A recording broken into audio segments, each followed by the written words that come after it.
Thank you sir. बहुत बहुत स्वागत है आपका इस कार्यक्रम में शामिल होने के लिए।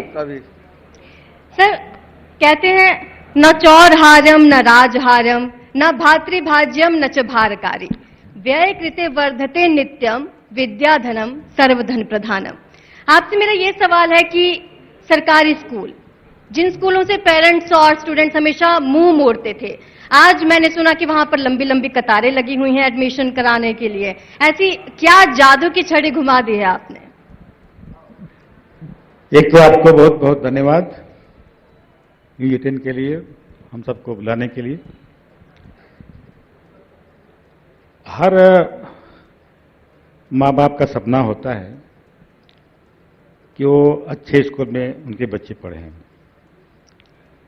और आप सब ने देखा होगा कि जो अच्छे स्कूल हैं, बड़े स्कूल हैं, उनकी फीस इतनी अधिक रहती है कि हर पेरेंट्स के, हर माँ बाप की पहुंच के बाहर होता है। हमारे प्रदेश के मुखिया आदरणीय भूपेश बघेल जी ने स्वामी आत्मानंद अंग्रेजी माध्यम के उत्कृष्ट विद्यालय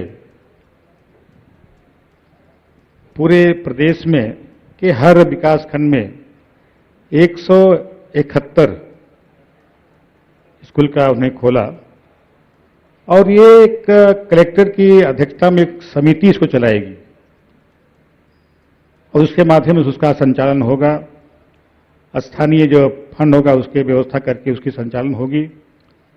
उसमें जो टीचर जाएंगे, अच्छे टीचर जाएंगे, प्रतिनियुक्ति पर रहेंगे, स्कूल का वातावरण बेहतर किया जाएगा, अच्छे क्लासरूम, अच्छे लाइब्रेरी, अच्छे लैब इत्यादि की व्यवस्था उसने किया है। और जब हम लोग देखते हैं कि पहले हम लोग के पास तो आते थे कि हमारा बच्चे का स्कूल में दाखिला रिशाली डीपीएस स्कूल में या राजकुमारी स्कूल में या अन्य किसी स्कूल में करा दिया जाए, मिशन स्कूल में करा दिया जाए। अब हम देखते हैं कि सिफारिश जो आ रही है हम लोग के पास कि हमारे बच्चे का एडमिशन सरकारी स्कूल जो स्वामी आत्मानंद स्कूल है वहां पर करा दी, उसकी सिफारिश रहती है। और आज तो अब देखते हैं कि उसमें लंबी लंबी लाइन उसमें लगी रहती है वहां एडमिशन के लिए, ये हमको देखने को मिला है। तो यहाँ प्रदेश के में शिक्षा की बेहतर किस ढंग से हो सकती है, उसके लिए हम लोग यहाँ पर माननीय मुख्यमंत्री जी के अगुवाई में जो सरकार चल रही है, शिक्षा की व्यवस्था के लिए अच्छा बेहतर करने का प्रयास किया जा रहा है। चलिए, स्कूल तो स्मार्ट हो रहे हैं, लेकिन सर शहर कैसे स्मार्ट हो रहे हैं? कितने स्मार्ट हुए हैं शहर? देखिए, शहरी क्षेत्रों का काम है जो मूलभूत सुविधाएं लोगों को मिलनी चाहिए वो गुणवत्तापूर्ण मिले। इस दिशा में हमारी सरकार ने काम किया है माननीय भूपेश बघेल जी के नेतृत्व में, और सड़क, पानी, बिजली, सफाई, इन सब चीजों में हम लोगों ने बहुत अच्छा काम किया है।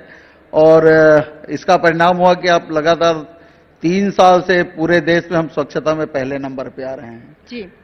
और पहले हमारे शहरों में सड़कों में टैंकरों की भीड़ दिखाई देती थी। 90% हमने शहरों को टैंकर मुक्त किया है, और आने वाले 2023 तक हर घर में टैप वाटर नल के माध्यम से पेयजल उपलब्ध कराने की व्यवस्था हम लोग करेंगे। सड़क के मामले में और हमारे सफाई के मामले में निश्चित रूप से अच्छी प्रगति हुई है। और इसके अलावा हमारे शहरों में लोगों को जो मूलभूत सुविधाएं नहीं मिलनी चाहिए वो गुणवत्तापूर्ण मिले, इस दिशा में हम लोगों ने काम किया है। गरीब लोगों को आवास उपलब्ध कराने के लिए भी हम लोगों ने काम किया है। पूरे देश में ODF++ में पूरे देश में हम लोग पहले नंबर पे हैं। प्रधानमंत्री आवास के निर्माण में सबसे अच्छा गुणवत्ता के निर्माण का माननीय प्रधानमंत्री जी पहला पुरस्कार हमारे छत्तीसगढ़ राज्य को दिया है। तो इस दिशा में हम लोग अच्छा काम कर रहे हैं, और निश्चित रूप से उसका लाभ हमारे शहरी क्षेत्र में रहने वाले लोगों को मिल रहा है। सर बिल्कुल विकास तो हो रहा है, लोग भी मानते हैं, लेकिन आरोप ये लग रहा है कि कुछ चुनिंदा शहरों का ही विकास हो रहा है।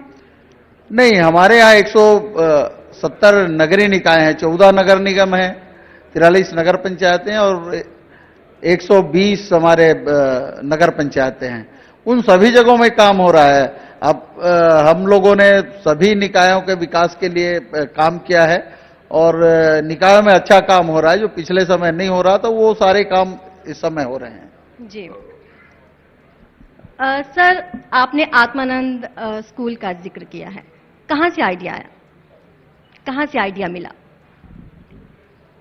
आत्मानंद अंग्रेजी माध्यम के स्कूल का आइडिया देखा जाए तो जो नारायणपुर में जो घोर नक्सली क्षेत्र और आदिवासी क्षेत्र रहा है, वहां पर जो स्कूल चलाया जा रहा है, इसमें इंदिरा जी प्रधानमंत्री थी, तो स्वामी जी को बोला गया कि आप ऐसा स्कूल बनाइए जो बिल्कुल जो आदिवासी क्षेत्र हो और वहां के लोगों को कैसे अच्छी शिक्षा दी जाए। और आप लोग देखा कि नारायणपुर जो शिक्षा का जो केंद्र बना, वहां से पढ़ लिख के लोग आगे आने लगे, तो वहीं से ये जो शिक्षा मिली कि हम लोग वहां पर इसी तर्ज पर हम लोग सभी ब्लॉकों में एक स्कूल खोलें, ताकि वहां के गरीब के बच्चे को भी, मध्यम वर्ग के बच्चे को भी, सबको एडमिशन वहां पर मिल सके और उनकी अच्छी शिक्षा की व्यवस्था वहां पर हो सकता है। बिल्कुल सर, एक और इंटरेस्टिंग सवाल मेरा आपसे ये है कि एक तरफ आप अंग्रेजी मीडियम को ज्यादा बढ़ावा दे रहे हैं, दूसरी तरफ ये भी है कि जो स्थानीय भाषा है उसके लिए आपने हाल फिलहाल सर्वे भी कराया था और आपका ये फोकस है कि जो बच्चे हैं वो स्थानीय भाषा में स्किल डेवलपमेंट हो उनका। नहीं, हमने केवल अंग्रेजी की बात नहीं की है कि केवल अंग्रेजी में पढ़ाई हो। हम लोगों ने प्रत्येक जिले में एक उत्कृष्ट हिंदी भी हम लोग स्कूल भी खोल रहे हैं, वो उसी तर्ज पर होगा। वहां भी अच्छी लाइब्रेरी होगी, अच्छे लैब होंगे, अच्छे टीचर होंगे, तो हम लोग हिंदी के माध्यम से भी जो स्कूल होंगे वो भी हमने खोला है।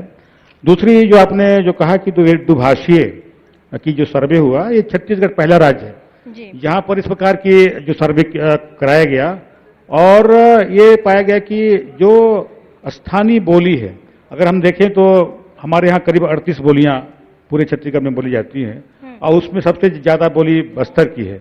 लेकिन हम लोगों ने 18 बोलियों में जो प्राइमरी स्कूल के हों, क्लास पहली और दूसरी के, उन्हीं के बोली में हम लोग ने किताब छपवाई है। एक तरफ उनकी बोली होगी, चाहे गोंडी होगा, चाहे हल्बी होगा, चाहे भतरी होगा, चाहे भतरा होगा, लेकिन और एक तरफ हिंदी की होगा। तो उसमें हम लोग ने कहा कि अगर कोई किसी का टीचर का अगर पोस्टिंग कहीं दूर दराज में होता है और वहां की वो बोली वो समझ नहीं पाता है या पाती है वहां पे, तो उसके माध्यम से, चूंकि सबको अपने जो बोली से सबसे ज्यादा प्रेम होता है, जैसे हमारा छत्तीसगढ़ी अगर कोई बोलता तो लगता है कि अपनापन है, तो वैसे में कोई गोंडी बोलता है, कोई हल्बी बोलता है, कोई और कुछ बोलता है, तो लगता है कि ये मेरा ये बोली है। तो उसी बोली में हम लोग ने 18 बोलियों में किताब छपवाई है और वहाँ के बच्चों को अपनी बोली के साथ साथ हिंदी में भी उसकी पढ़ाई कर सके। तो ये छत्तीसगढ़ पहला राज्य है जो इस प्रकार की किताबें छापकर और बंटवाई है।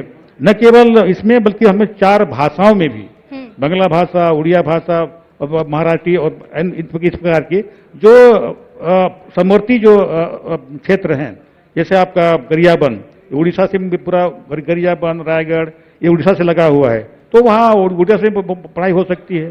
तो वहाँ इसके लिए हम लोग उड़िया भाषा का भी है, कहीं कहीं बंगला बोलते हैं, कहीं आपका महाराष्ट्रीय भाषा, तो इसका भी हमने वो किया है ताकि बेहतर लोग समझ भी सकें और पढ़ाई भी उसमें हो सकता है। जी बिल्कुल, क्योंकि स्थानीय भाषा में अगर स्किल डेवलपमेंट होता है तो बच्चे उसे और अच्छे तरीके से आगे ले जा सकते हैं। छत्तीसगढ़ का भविष्य आखिरकार बच्चे ही हैं। सर, विकास कार्यों की अगर हम बात करें तो बीजेपी उन्हें अपने खातों में गिनवाती है। उनका ये कहना है कि हमारे कार्यकाल में जो विकास हुआ है वही विकास हुआ, उसके बाद पहिया थम गया विकास का। ये तो छत्तीसगढ़ की जनता ने बता दिया है कि विकास किसके समय में हो रहा है। पिछली सरकार ने 15 साल में जो काम किया था उससे ज्यादा अच्छा काम हम लोगों ने 3.5 साल में किया है। और उसका परिणाम ये रहा कि सारे नगरीय निकाय के चुनाव हम जीते हैं। 14 नगर निगम है, 14 नगर निगम में हमारी कांग्रेस का बहुमत है। नगर पालिकाओं में, नगर पंचायतों में भी हम अधिकांश सीटें हम जीते हैं। निश्चित रूप से छत्तीसगढ़ की जनता ने शहरों में जो विकास हुआ है उसको स्वीकार किया है शहरी क्षेत्र की जनता ने, और उसका काम को छत्तीसगढ़ की जनता ने देखा है।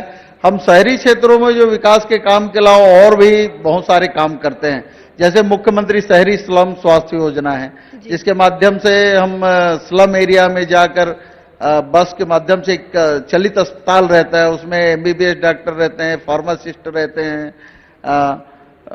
पैथोलॉजिस्ट रहते हैं, जिसमें 40 से ज्यादा प्रकार के टेस्ट होते हैं, पूरी दवाइयां मुफ्त में दी जाती है, पूरी जांच होती है, दवाइयां मुफ्त में दी जाती है और स्लम एरिया में जाके उसका इलाज करते हैं, उसका अच्छा प्रतिसाद मिला है। जैसे मुख्यमंत्री हमारे धन्वंतरी मेडिकल स्टोर हम लोगों ने एक प्रारंभ किया है जिसमें गरीब लोगों को 50 से 60%, कहीं कहीं 70% भी कम दर पर दवाइयां उपलब्ध कराई जाती है। तो निश्चित रूप से उसका प्रतिसाद हमारे लोगों को मिला है। और एक मुख्यमंत्री मितान योजना भी हम चला रहे हैं जिसमें घर पहुंच सेवा के तहत जितनी शासकीय योजनाएं हैं, सेवाएं हैं, उनको उपलब्ध कराने का काम हम लोग कर रहे हैं। ये हम पहले तो हम लोगों ने पायलट प्रोजेक्ट के रूप में नगरीय निकाय के जो हमारे नगर निगम है उसमें चालू किया, तो अब सारे निकाय में हम लोगों ने प्रारंभ कर दिया है। निश्चित रूप उसका लाभ हमारे आम लोगों को मिल रहा है और शहरी क्षेत्र के अलावा ग्रामीण क्षेत्र के भी लोग आते हैं तो उनको भी दवाइयों की उसी कम दर पर उपलब्ध कराई जाती है। बहुत सारे सरकारी अस्पताल भी वहां से दवाइयां लेते हैं कम रेट पर। इसका लाभ हमारे प्रदेश के लोगों को मिल रहा है। सर, इतनी सारी योजनाएं आपने गिनाई, बस 3 ऐसी उपलब्धियां जिनके दम पर आप कह सकते हैं कि बीते 3.5 साल में छत्तीसगढ़ का विकास हुआ है। देखिए, ऐसे 3 काम तो बहुत सारे काम है, 3 काम में हम सीमित नहीं करते। स्वच्छता के मामले जब हम लोग पहली बार सरकार में आए तो देखा कि स्वच्छता की स्थिति खराब थी, डोर टू डोर कलेक्शन होता नहीं था, कचरे कई दिनों तक सड़कों में पड़े रहते थे या नालियों में नालियां जाम रहती थी। हमने उसको सुधारा और लगातार आपने देखा होगा कि पूरे देश में छत्तीसगढ़ लगातार तीसरी बार पहले स्थान में आए। पेयजल की व्यवस्था को हम लोगों ने सुधारा है, सफाई की, पेयजल की व्यवस्था को। इसके अलावा जो हमारे विकास के जो मापदंड होने चाहिए, लोगों को किन किन चीजों की जरूरत है, उन सब चीजों को हमने देखा है। स्वास्थ्य के क्षेत्र में भी हम लोगों ने नगरीय निकाय क्षेत्रों में स्वास्थ्य की व्यवस्था को भी सुदृढ़ किया है। बहुत सारी चीजें ऐसी है जो हमारे जैसे मुख्यमंत्री मितान योजना, मुख्यमंत्री वार्ड कार्यालय हम लोगों ने बनाया है। मुख्यमंत्री वार्ड कार्यालय में वार्ड के अंदर ही लोगों की समस्याओं का निराकरण होता है। हमारे यहाँ निदान 1100 एक हेल्प डेस्क है, उसमें पूरे प्रदेश में कहीं से भी आप किसी वार्ड की किसी भी समस्या के लिए आप कॉल कर सकते हैं। उसमें 24 घंटे के अंदर उनका निराकरण होता है, उन कामों का निराकरण होता है। चाहे बिजली की समस्या हो, सड़क की समस्या हो, नाली की समस्या हो, पेयजल की समस्या हो या अन्य कोई भी नगरीय निकाय से संबंधित कोई भी समस्या हो, उसका निराकरण 24 घंटे के अंदर किया जाता है। आपने उपलब्धियां गिनाई, चुनौतियां भी आपसे पूछेंगे, लेकिन उससे पहले ये कि आपने मोहल्ला क्लासेस शुरू की। सर, मोहल्ला क्लासेस का कॉन्सेप्ट कहां से आया? और दूसरी बात यह कि पढ़ाई तुम्हार द्वार एक बहुत बड़ा अभियान साबित हुआ है। देखिए, कोरोना के विभीषिका से सब परिचित हैं और सबने भोगा है और कई अपने लोगों को खोया भी। उस समय जब कोरोना के बाद जब लॉकडाउन हुआ अप्रैल 2020 में, जब लॉकडाउन हुआ तो सारे संस्थान बंद हुए, साथ साथ में हमारे स्कूल और कॉलेज भी बंद हुए। तो जब कॉलेज उसमें बंद हुए तो कई लोगों की ड्यूटी लगाई गई, टीचरों की, उनके भी कई हम उसमें खोए। हमारे पास शिक्षा के क्षेत्र में क्या मुश्किलें, चुनौतियां हमारे पास रही कि हम कैसे शिक्षा को हम आगे बढ़ाएं। तो टीचर, हमारे जो शिक्षक थे, वो स्वयं अपने एफर्ट से और आगे आकर उन्होंने शिक्षा को, ज्योति को जला के उसमें रखा। और हम लोगों ने उस समय ऑनलाइन पढ़ाई की शुरू की। ऑनलाइन में पढ़ाई में हमारे प्रदेश के मुख्यमंत्री से शुरुआत किया। उसके बाद हम लोगों ने देखा कि जो ऑनलाइन जो पढ़ाई हो रही है उसमें जो कई बार किसी को समझ में नहीं आ रहा था, कई किसी को पढ़ाई की उसमें नहीं आ रहा था। उसके बाद हम लोगों ने मोहल्ला क्लास शुरू किया और पढ़ाई तुम्हार द्वार, मोहल्ला क्लास, पढ़ाई तुम्हार द्वार में कि हम जाके वहाँ पर पढ़ाएं वहाँ पर। और उसमें समाज के लोगों ने बहुत उसमें योगदान दिया, क्योंकि मोहल्ला क्लास उसी मोहल्ले में लग रहा था। तो वहाँ चाहे वो मंदिर का परिसर हो, चाहे सामुदायिक भवन का परिसर हो या अन्य किसी घर के पर्ची हो, उन्हें उपलब्ध कराया। क्योंकि कोरोना काल था, उस समय सोशल डिस्टेंसिंग का भी हमको ख्याल करना था, इसलिए हम लोगों ने छोटे छोटे जगहों में छोटे छोटे क्लास उसमें लगाई, मोहल्ला क्लास लगाई, ताकि पढ़ाई निरंतर उसमें बनी रहे। और शिक्षकों ने उसमें बढ़ चढ़ कर उसमें भाग लिया और सामाजिक संस्थाओं ने भी उसका भरपूर सहयोग किया। उनमें किसी ने कुछ उपयोग किसी ने शैम्पू उपलब्ध कराया, किसी ने चाकू उपलब्ध कराया, और टीचरों ने भी नवाचार के माध्यम से, बिल्कुल सर, इसमें क्योंकि नवाचार के माध्यम से अलग अलग उनके उसमें है, और इसमें काफी लोगों ने उसकी सराहना भी की। माननीय प्रधानमंत्री ने भी इसकी तारीफ की कि जो यहाँ पर जो पढ़ाई तुम्हारे द्वार के जो कार्यक्रम चल रहा है वो बहुत ही अच्छा, कोई टीवी के माध्यम से पढ़ा रहा था, कोई मिस कॉल के माध्यम से पढ़ा रहा था, कोई अन्य किसी माध्यम से, नवाचार के माध्यम से, क्योंकि तो यहाँ के लोगों को वो समय भी बहुत टफ था और उस समय इस मॉडल की चर्चा भी पूरे देश में हुई थी। तो बहुत बहुत शुक्रिया आप दोनों का हमारे साथ जुड़ने के लिए, इस महत्वपूर्ण चर्चा में शामिल होने के लिए। धन्यवाद शुक्रिया सर। आप दोनों ही मंच पर कृपया बने रहें, थोड़ा सा वक्त आपका और चाहिए। बिल्कुल आरजू, धन्यवाद बहुत ही महत्वपूर्ण सेशन के लिए। और आप दोनों खास मेहमानों से रिक्वेस्ट है, प्लीज आप मंच पर थोड़ी देर और हमारे साथ बने रहें। और मैं मंच पर बुलाना चाहूंगी मोमेंटो के लिए न्यूज 18 इंडिया के सीनियर एडिटर प्रतीक त्रिवेदी को। तालियां। मुझे याद दिलाना पड़ रहा है, मंत्री प्रेम साय टिकाम जी और नगर विकास विभाग मंत्री शिव कुमार डहरिया